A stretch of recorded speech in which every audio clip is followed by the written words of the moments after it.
Obi Okeke was a well-known man in the village of Umuoma.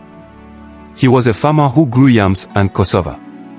He had a wife, Nneka, who was kind and hardworking. They had 3 children who loved their mother very much. One day, Nneka fell sick. She had a fever that would not go away. Obi took her to the herbalist, but the herbs did not work. He called for a doctor from the city, but it was too late. Nneka passed away, leaving her family in deep sorrow. The village mourned with Obi. Nneka had been loved by everyone. She was known for her sweet voice, which she used to sing in the church choir. Her death was a great loss. But Obi had a secret. While Nneka was sick, he had started spending time with a young woman named Ada. She was beautiful and full of life. Obi thought he had hidden this from everyone, but some villagers had noticed. As the date for Nneka's funeral approached, Obi found himself in a difficult position. He wanted to go to the funeral with Ada. He told himself that Ada was his comfort in this hard time. Little did he know, his decision would lead to chaos. The entire village came together to prepare for Nneka's funeral. Women cooked large pots of food, and men set up canopies and chairs. Everyone wanted to give Nneka a proper farewell. Before we continue, like this video and subscribe for more videos like this one. Thank you. Obi tried to act like he was grieving deeply. He wore black clothes and often sat quietly. But his mind was on Ada. He sent her a message through a friend, asking her to come to the funeral. Ada was excited. She had heard of Nneka's death but did not expect Obi to invite her to the funeral. She quickly prepared a dress and made plans to attend. Meanwhile, the villagers were watching Obi closely. Some had seen him visiting Ada's house late at night. Others whispered about how strange it was that Obi seemed distracted during the funeral preparations. Obi didn't care about the rumors. He believed he could handle whatever came his way. The day of the funeral arrived. It was a bright morning, but the mood was heavy. Nneka's body was laid in a fine wooden coffin, decorated with flowers. The church choir sang softly as people gathered to pay their respects. Obi stood by the coffin, shaking hands with guests. His children sat quietly, their eyes red from crying. The village elders prayed for Nneka's soul. Just as the prayers ended, Ada arrived. She wore a bright red dress that made her stand out in the crowd. People turned to look at her, confused and shocked. Some whispered, "Isn't that Ada? Why is she here?" Obi's heart pounded. He had not expected Ada to dress so boldly. He tried to focus on the funeral, but his eyes kept darting toward her. What will people say, he thought. As Ada walked closer, the murmurs grew louder. The villagers were stunned. "Does she not know this is a funeral?" one woman whispered to another. Obi's eldest son, Chike, noticed Ada too. He frowned but said nothing. He held his siblings close as they knelt before the elders for prayers. Chike's mind raced with questions. Who was this woman, and why was his father looking at her? Ada greeted a few people and found a seat near the back. She avoided looking directly at Obi, but her presence was enough to make everyone uneasy. The choir continued singing, but the mood had shifted. After the church service, the coffin was carried to the burial site. Obi led the procession, but he felt the weight of every stair. His secret was no longer safe. At the burial site, the priest prayed and sprinkled holy water over Nneka's grave. The children cried openly, and many villagers wept along with them. Nneka had been a mother to the community, and her loss was deeply felt. As the first handful of earth was thrown onto the coffin, Ada moved closer to the front. This bold move caused a stir. A woman hissed loudly, and an elder shook his head in disapproval. Obi pretended not to notice. He threw his handful of earth onto the coffin and stepped back, but his mind was clouded with worry. Ada's presence was becoming a problem. After the burial, the villagers gathered for a small reception at Obi's compound. Women served food and drinks while men sat in groups, discussing the day's events. The whispers about Ada grew louder. What was she doing here? One elder asked. How can Obi bring another woman to his wife's funeral? Chike could no longer hold his tongue. He approached his father in a quiet corner of the compound. "Papa, who is that woman?" he asked, his voice trembling with anger. "Why is she here?" Obi was caught off guard. He tried to explain, but his words only made Chike more upset. "Mama just died, and you bring her here. How could you?" Chike stormed off, leaving Obi standing alone. Meanwhile, Ada felt the tension. She stayed near the back, avoiding the glaring eyes of the villagers. She had not anticipated this level of hostility and began to regret coming. The elders decided to intervene.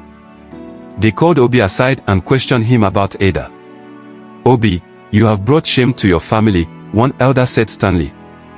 "How can you disrespect Nneka's memory like this?" Obi tried to defend himself. "Ada is a friend.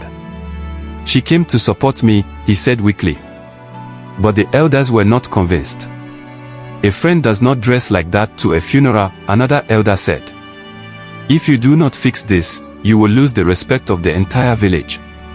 Obi nodded silently, realizing the gravity of his mistake. He knew he had to make a decision quickly before things got worse. Feeling the rising tension, Ada decided to leave the reception early. She approached Obi quietly. "I think it's better if I go now," she whispered. Obi nodded, but his face showed worry. Ada slipped out of the compound, but her departure didn't ease the tension. The villagers continued to murmur, and Obi knew the damage had already been done. Chike, still furious, avoided his father, leaving Obi feeling isolated and guilty. Meanwhile, Ada walked back to her home, tears streaming down her face. She regretted coming to the funeral. She had hoped to support Obi, but instead, she had caused more harm than good.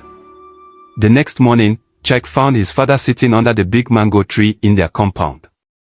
The air was tense as Chike approached. "Papa, we need to talk," he said firmly.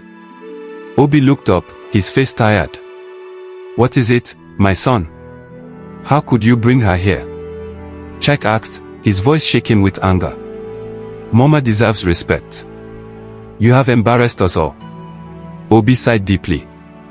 "I didn't mean to hurt anyone. Ada was just trying to help me through this difficult time." "Help?" Chike scoffed. "If you needed help, you should have turned to your family, not her." Obi had no answer. He lowered his head, knowing Chike was right. The village council met to discuss Obi's actions. The elders decided to summon him. They wanted to address his disrespect publicly to set an example for others. Obi dreaded the meeting but knew he couldn't avoid it. When Obi appeared before the council, the village square was filled with curious villagers. The head elder began, "Obi, do you realize the shame you have brought to your family?" Obi lowered his head and nodded. "I do," he admitted softly. "Then what do you have to say for yourself?" another elder pressed. "I made a mistake," Obi said. "I let my grief cloud my judgment. I asked for forgiveness from the village and from my family." The elders exchanged glances. "We will decide your punishment. For now, you must focus on mending your family." Obi knew he had to rebuild trust with his children. He started by spending more time with them and showing them he cared deeply. Each morning, he would join them for breakfast, something he rarely did before. He asked about their schoolwork and chores, trying to bond with them again. He also began visiting Nneka's grave daily. He would sit there in silence, talking to her in his mind. "Nneka, forgive me," he often whispered. "I failed you, but I will not fail our children." Chike was still angry, but he noticed his father's efforts. One evening, as they sat together under the mango tree, Chike said, "Papa, I want to forgive you, but it will take time." Obi nodded. "I understand, my son. I will do my best to make things right." The younger children, too, began warming up to Obi. They missed their mother but appreciated their father's attempts to fill the void. Slowly, the family started to heal. Meanwhile, Ada was at home reflecting on her actions. She couldn't deny that she had been selfish. She had wanted to be close to Obi, but at what cost? The hurt she had caused his family weighed heavily on her heart. One day, she sought advice from her elder sister, Amoka. "I feel lost," Ada admitted. "I didn't mean to hurt anyone, but I've caused so much pain." Amoka listened patiently and then said, "Ada, you must learn to respect boundaries. Obi's family is grieving, and they need time to heal. Focus on your own life. Build something for yourself." Taking her sister's advice, Ada decided to stay away from Obi and his family. She redirected her energy into her small sewing business, determined to move on and make amends with herself. Obi began participating more actively in the village's communal activities. He joined the men in rebuilding the village school, which had been damaged by a storm. He also started visiting widows in need, offering them food and support. The villagers noticed his efforts. "Obi is trying to change," one elder said. "Perhaps we should give him a chance." At the next village meeting, Obi stood up to speak. "I know I have disappointed many of you," he said. "But I want to make things right. Please, give me the chance to prove myself." His words touched many hearts. Slowly, the villagers started to forgive him. Obi felt a glimmer of hope as he worked to restore his reputation and honor. One quiet evening, Obi sat down to write a letter to Nneka. He poured his heart onto the paper, expressing his sorrow and regret. "Nneka," he wrote, "I failed you in life, but I will honor you in death. Our children will grow up knowing how wonderful you were." The next morning, Obi took the letter to Nneka's grave. He buried it under a small stone and sat there for hours, feeling a sense of peace he hadn't felt in months. "I will do better," he whispered to the wind. "For you and for our children." Jack decided to take up more responsibility in the family. He began helping his father with the farm, waking up early to plant and harvest yams. He also took on the role of mentoring his younger siblings, ensuring they stayed focused on their studies. The villagers noticed Jack's maturity. "He is his mother's son," one elder said with admiration. Nneka would be proud. One day, Jack approached his father. "Papa, I want to make you proud too," he said.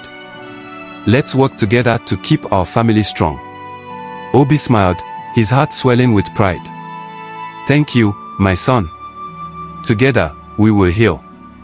The village council announced that Obi had fulfilled the conditions of his atonement. They declared that he was forgiven but reminded him to live with honor. Ada moved to the city to start a new life. She found a job and vowed to avoid entanglements that would bring harm to others. Obi and his children grew closer. They shared stories of Nneka, keeping her memory alive. The family began to heal, united by love and understanding. The village came together to celebrate a festival.